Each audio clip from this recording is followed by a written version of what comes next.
Las fuentes de riqueza e ingresos de dinero de la Iglesia son muchas y provienen de un amplio listado de formas recaudatorias. Limosnas, diezmos, primicias, pago de la administración de sacramentos, bautismos, casamientos, confirmaciones, extrema unción, herencias de particulares, rentas e inversiones, entre muchas otras. Distintas voces críticas aseguran que la Iglesia acumularía en oro el tesoro más grande del mundo. Il Vaticano ha una ricchezza che vale oggi intorno ai 15 miliardi di euro, che sono più di 16-17 miliardi di dollari americani. Ed è una ricchezza che viene divisa in una parte finanziaria e una ricchezza immobiliare. Il patrimonio immobiliare a Roma vale più di 4 miliardi di euro. Pero, ¿cómo y de qué forma nace esta institución y su riqueza?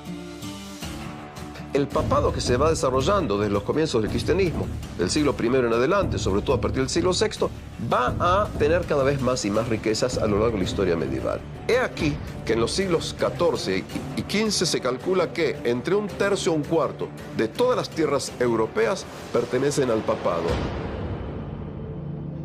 El papa que está en Roma tiene más territorio de lo que posee cualquiera de los reyes gobernantes en Europa en los siglos XIV y XV. ¿Qué motivo esgrime la Iglesia para defender y conservar los tesoros artísticos y culturales de incalculable valor que posee? La Iglesia tiene la responsabilidad de cuidar el patrimonio artístico y el patrimonio humano, porque son nuestras raíces. Es un tesoro que nadie nos puede arrebatar. Sería una pena que se perdiera por descuido. La Iglesia hace una gran labor de custodia del patrimonio artístico y cultural, en el que a menudo le faltan recursos para hacerlo, y es una pena que no siempre pueda mantener estas obras de arte como se lo merecen. Le carte dimostrano che il Vaticano ha proprietà immobiliari importanti anche in Inghilterra, a Londra per la precisione, a Bond Street, una delle vie più eleganti e quasi tutta del Vaticano. Il negozio dove c'è Bulgari è di proprietà del Vaticano. ¿Cómo fue que el mensaje de unidad y austeridad del Creador, piedra fundacional de la religión católica, fue mutando a una iglesia con grandes sumas de dinero y lo que muchos consideran ostentación? Una de las preguntas es en qué medida las iglesias cristianas han llevado el concepto de la humildad determinado por Jesús. Un señor llamado Nietzsche, que en su libro El Anticristo, entre otras cosas, dice lo siguiente: en toda la historia de la humanidad hubo un solo cristiano, Cristo. Es decir, que si tú hablas de humildad, evidentemente el mensaje ese no ha sido tomado en cuenta. La Chiesa, per essere più umile, deve essere più povera. Anzi, deve essere povera. Deve avere uno spirito povero. Della prima beatitudine, beati i poveri in spirito. Perché deve riconoscere e vivere che tutto quello che la Chiesa possiede è un patrimonium pauperum e deve essere messo a servizio dei poveri. Desde la antigua Roma comenzó el firme establecimiento de una institución que no pararía de sumar poder religioso, político y fundamentalmente económico. ¿Cuál fue el plan financiero y monetario que habría diseñado la Iglesia para incrementar sus riquezas? Sobre todo en el siglo XV, principio del siglo XVI, la Iglesia permitía el perdón de pecados si un individuo hacía una donación interesante a la Iglesia. El individuo que donaba tierras a la Iglesia lo hacía, desde mi perspectiva, de una sola razón: una creencia absoluta y total de que verdaderamente eso le iba a permitir un acceso al paraíso, estar menos tiempo en el purgatorio, pedir perdón por sus pecados. Le vecchie signore che lasciavano in eredità tutto alla Chiesa, come diceva una mia cugina, tutto ai preti. Se fai del bene alla Chiesa nell'aldilà, ti ritrovi premiato nell'aldilà. E questo è stato una delle fonti della crescita del patrimonio degli ecclesiastici.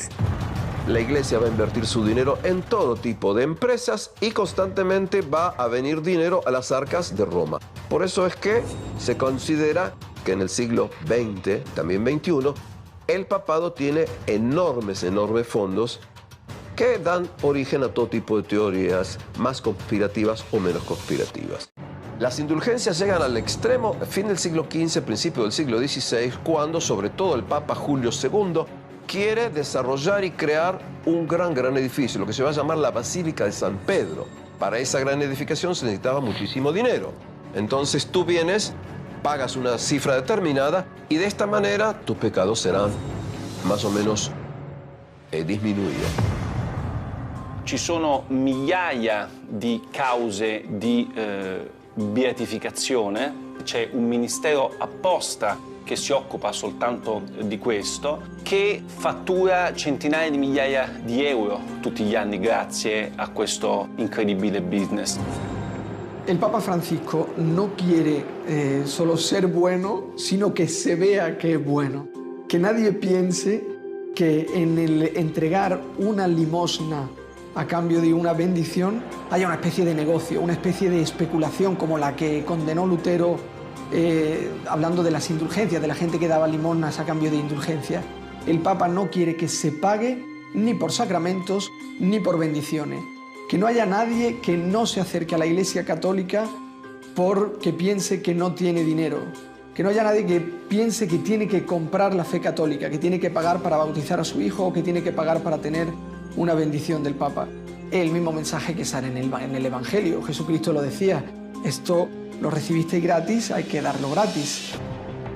La forma recaudatoria de la Iglesia Católica no solo se encontraría dentro de los sacramentos. ¿Qué dice la Biblia sobre el celibato y por qué esta condición es considerada por muchos especialistas como una hábil estrategia para engrosar su poderío económico? En los primeros siglos, en los monasterios, las órdenes religiosas establecieron votos de castidad, pero el clero secular, el clero que vivía en el mundo, para este clero el celibato era optativo. En realidad, este celibato se vuelve obligatorio hacia el siglo XI. Timoteo lo dice muy claro. Los obispos pueden ser casados, el cura puede ser casado. Es más, se está violando el mandato de la divinidad cuando en el Génesis dice, no es bueno que el hombre esté solo. La Iglesia, garantizándose el celibato del clero, se garantiza también que las propiedades que pueda adquirir un sacerdote o un cura, ¿verdad?, van a pasar no a una propiedad individual, sino a la corporación, ¿no? Es decir, van a pasar a la Iglesia y de esa manera la Iglesia va a ir incrementando su patrimonio. Eso fue problemas económicos, cuando se dieron cuenta que, pero eso es una estupidez, que los hijos de los sacerdotes podrían heredar los 4 ladrillos de la Iglesia. ¿Cómo se llegó entonces a la etapa moderna de los estados pontificios? Vaticano es el nombre de una de las 7 colinas tradicionales de Roma. El Estado del Vaticano nace recién en 1929 en el concordato que va a tener el Papa Pío XI con el régimen de Mussolini. El 11 de febrero de 1929 se firman los Pactos de Letrán. Estos fueron una serie de acuerdos entre la Santa Sede y el gobierno de Mussolini. Benito Mussolini hace algo muy astuto, que es el Concordato de Letrán, ¿no? Que es ni más ni menos que resolver un viejo pleito que existía en Italia desde la época de la unidad italiana que se produce en 1870, donde el Estado Vaticano queda dentro del Estado italiano. ¿Cuáles fueron concretamente los beneficios que consigue la Iglesia con estos tratados firmados con Mussolini? Le permiten a la Iglesia crear un Estado autónomo, un país, digamos, separado del Estado italiano, que será el Estado Vaticano. Hay un resarcimiento económico muy importante por esos largos años del 70 al 29 de estar sometido al gobierno italiano, y a cambio de lo cual la Iglesia concede a Mussolini el apoyo político, que los sacerdotes no se puedan meter en política, y Mussolini decide quiénes van a ser los obispos de cada una de las regiones de Italia y, por supuesto, el de Roma también, ¿no? A partir de estos pactos, se da inicio a la etapa moderna de los estados pontificios. diversas prácticas y situaciones habrían ayudado a acrecentar la fortuna año tras año, siglo tras siglo. No se trata solo de bienes materiales como propiedades, oro e inversiones en todo el mundo, sino que también empieza a ser un incalculable valor cultural. De alguna manera, las arcas del Vaticano fueron llenándose hasta convertirse en la institución multimillonaria que es hoy en día.